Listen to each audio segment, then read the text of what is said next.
Is it possible for you to live off of the XRP you have for the rest of your life?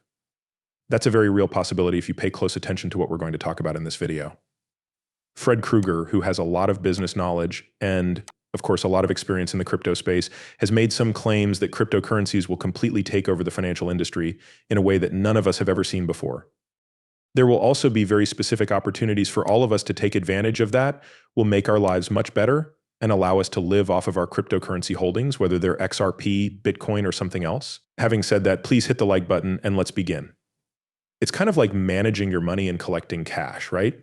So as a guy, not someone who worked on Wall Street, but someone who sold a lot of businesses, right? 10 times I've turned my ideas into businesses that I then sold for $10 million to $200 million, right? I can tell you that when I made my first exit, Morgan Stanley called me and said, Fred, that's great. I saw that you sold this software company for $20 million. I'd love to have lunch with you and open an account with Morgan Stanley. And would you like to possibly put a collar on your Macromedia shares? And then after the next company, Goldman Sachs called me and said, Fred, we saw you sold another company. I know you have a relationship with Morgan Stanley. We can do a collar swap though, which is a little more interesting. The second time, I can't even remember what it was on these new scene shares that you have. So listen, I think that everyone and their brother is interested in this wealth management fee business. You used to go through the list of all the tech companies that were sold and try to get the top 3 to sign up with Morgan Stanley or Goldman Sachs. We also have a very, very safe way to make sure we never call you in the middle of the night.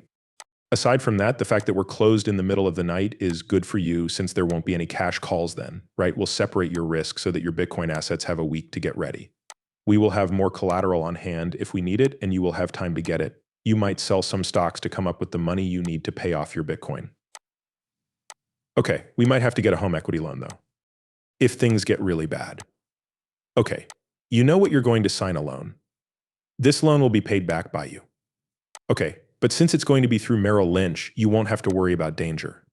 There is no chance that Maryland will fail like Celsius did. Even though Schwab seems a little sketchy at the moment, the Schwab guys might say the same thing. Okay, but I think that product will really hit home with a lot of people. Okay, also one guy. By the way, I think tech founders thought the same thing. The majority of the time, their first business doesn't have any ties to these with Wall Street. Okay, when they sell their first business though, they either set up a new one or one of these guys gets them. Okay, and Morgan Stanley, Merrill, or whoever takes them on as a partner. Okay, this is where I think the fight will be between these wealth management groups, and it is. And it kind of stays green because they'll get the guys in Bitcoin. Then as Bitcoin grows over the years, these clients will become very important to the company. Yes, so it's a great idea. If I were John Mack, I would say we're going to get all of our guys to go talk to all of these Bitcoiners. We're going to show up and try to figure out who are those guys who have more than 500 Bitcoin. Okay, let's look for those guys. There are a lot of very good points being made right after the jump to begin. You must know that cryptocurrency is being used as collateral in both traditional finance and the tech business, right? It's crazy to think that there aren't enough people trading money between Bitcoin and tech stocks and between the two. Also, there are huge wealth managers like JP Morgan and other big banks actively looking for all of these Bitcoiners because they want to hold their money in custody and are willing to pay them something in return. It's a win-win-win situation for everyone. You see, Morgan Stanley will now be able to get money from the cryptocurrency market. They are going to give all of these people who own XRP and Bitcoin rewards. They will also use the money they have now. The money for it will come from a variety of sources, which should also help people who own tech stocks, right? This is completely crazy. Still, I want you guys to think about this. Some businesses are already using their balance sheets to buy Bitcoin. As soon as the richest people in the US, Europe, and other parts of the world start doing this, and as soon as banks start buying all of these cryptocurrencies to make it easier for these trades to happen, it can cost trillions of dollars. At the moment, this is a big part of what makes the stock market go up and down. Because of all the uses, prices in the stock market stay pretty stable. We're swapping this share for this share, lending this share to someone else and buying this share. There is so much trading going on that everyone wins in the end because prices are more stable and the long-term price forecast is very good. This is a great basic benefit and we need to fight hard for it with XRP because it was designed to be used in banking systems for very similar reasons. And if we provide liquidity for all of these big banks, we will have access to trillions of dollars worth of business. I believe it is more important than ever that we really put this at the top of the minds of the Ripple development teams. Of course, everyone who works at the XRPL, since we have to do this. Taking all of that into account, this will definitely have a big effect on the price of Bitcoin and, by extension, the whole crypto market if things start to go wrong. And Fred Krueger goes into this a lot. Please pay attention. What are you going to say now? I'm more or less interested in how things have changed.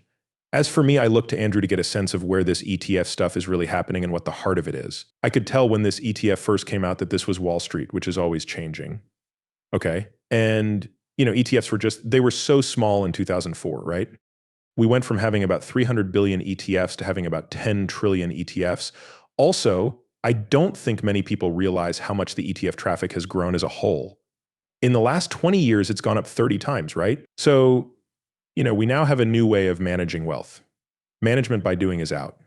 Mutual funds that use passive management are no longer around. We now have ETFs for single stocks like Tesla, so I think we're in a new area or age. Also, I believe Wall Street is very good at changing. I also think it is a firm belief that once it is done fighting crypto, it will accept it and find that it is very good at making money. Looking at it another way, the financial sector of the US economy makes up about 13% of the whole. This means that Wall Street finds ways to hire hundreds of thousands of people, including 600,000 financiers and analysts.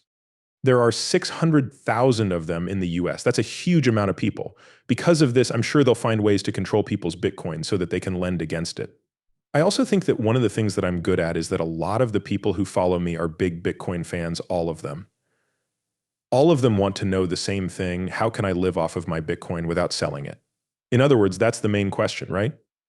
I think the most important thing to take away from Celsius is that the product was a great fit for the market, right? You should know that Celsius, BlockFi, and Abra are all options for people who want to borrow money against their Bitcoin or earn a little extra on it. If you want to do either of those things, you can use Bitcoin.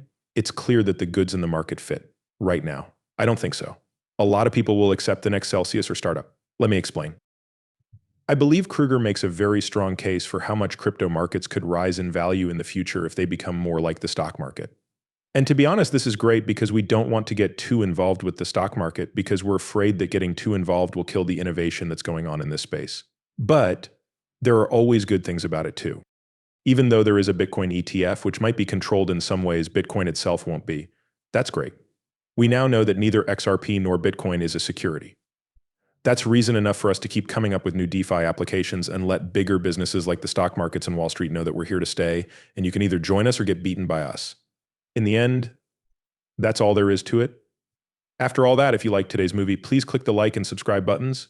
Drop down below to join my Discord group. I'll see you soon. Goodbye.